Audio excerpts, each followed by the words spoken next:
So I'm leaving the United States. This is why.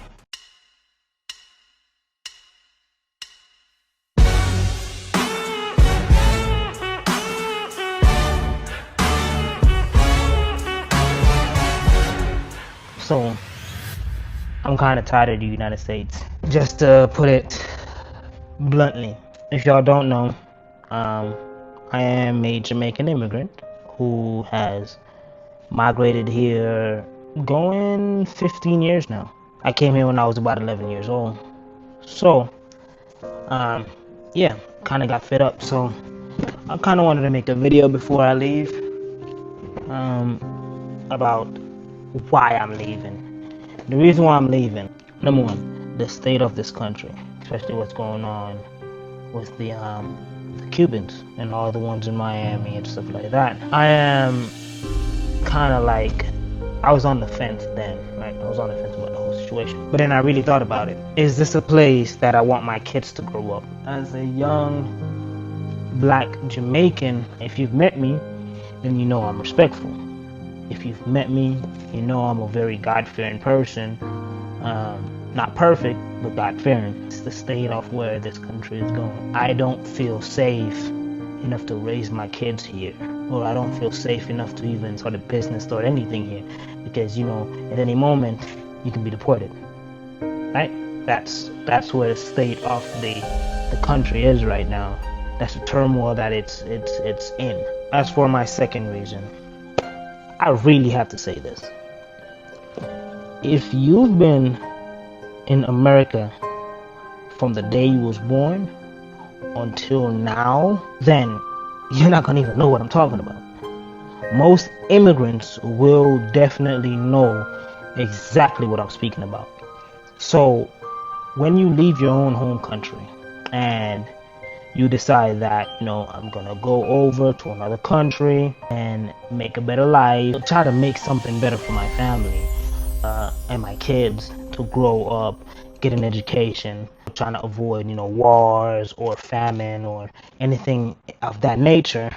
You know, you're moving from country to country, which is you're coming out of a whole different government, or you're coming out of a whole different way of life, to then switch over into a whole different life, whether that's switching over from Spanish to English, or English to Vietnamese, or you know, and anything like that. So you're switching not only lifestyle, but you're switching languages, like Jamaicans. So you know, it's hard. Yeah, we speak broken English, which is what we call patois, but it was still a challenge coming over and learning that language. If you've been in the United States since you've been born, you won't understand what I'm talking about. But for the immigrants that is going to be watching this video, you know exactly what I'm saying. As for my second reason, the second thing is this: dollar arbitrage, or dollar to dollar, currency to currency. In each currency, you get a different bang for your buck. So dollar here in Jamaica, give me 1 second. As I was saying, a dollar here is equivalent to $159.29. But you good? Huh? A dollar here is equivalent to 159 Jamaican dollars, 28 cents. And in Vietnam, that's 26,000. That's 26,142 Vietnamese dong. If you've been an immigrant, you know, you kind of know what I'm speaking about here. You kind of have some form of idea. When you move over to another country, what you work and send back home helps your family. So it gives them not only a way to survive, but you give them hope instead of the United States. And the direction that it's going in, it's not only not safe for immigrants, it's not safe for minorities as a whole. So I don't think this is now a Hispanic thing. I don't think it's now a black thing. It's an all minority thing. And secondly, it's dollar arbitrage. You would work for less, but truth be told, you're working for a whole lot more from what you are working inside your own country. You'll be working for a whole lot more. Third reason, this is definitely a tactical thing. Just really understand what I'm saying to you.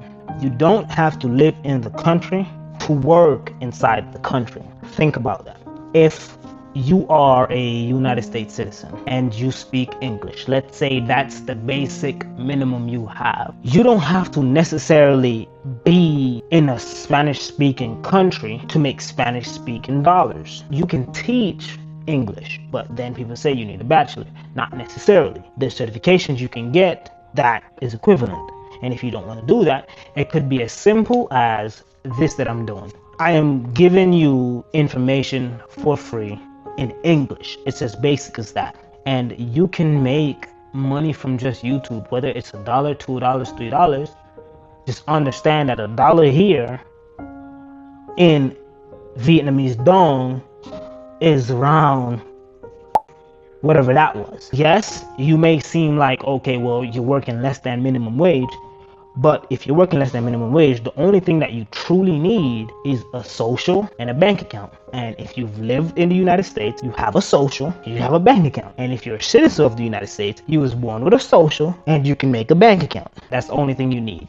PayPal could get you paid. Feel me? So if you're working outside the country, as they call them, digital nomads or expats, but then people will say, but it's hard to just get up and move. There's ways to do it. And because there's ways to do it, you can't just sit and just give up off get. You're giving up off get saying, well, I don't have the money. Well, I don't have the time. Well, I have kids. Many of immigrants have done it so many times. My dad moved us when we was just in school. Soon as we finished school for that year, we left the summer. Are you gonna choose a better life for your kids, or are you gonna sit and make excuses? It's not about being scared. It's about being truthful and authentic to yourself. It's about knowing that you can be living better, doing better, and choose to do so. Seeing it from the perspective of an immigrant, I know that you leaving your own country to go to another one to make a better life is not only scary, but it's a whole new thing. Separation is discipline. So I'm not gonna know that you're out to harm me and stay and act naive like nothing is happening. So stay locked in, stay true to yourself, like, comment, subscribe. I'm gonna document this journey because I do feel for immigrants, because I am one myself. I am a Jamaican immigrant that came to a country, and for this is a story for another time, but I was undocumented or quote unquote illegal for a long time, and I was a child.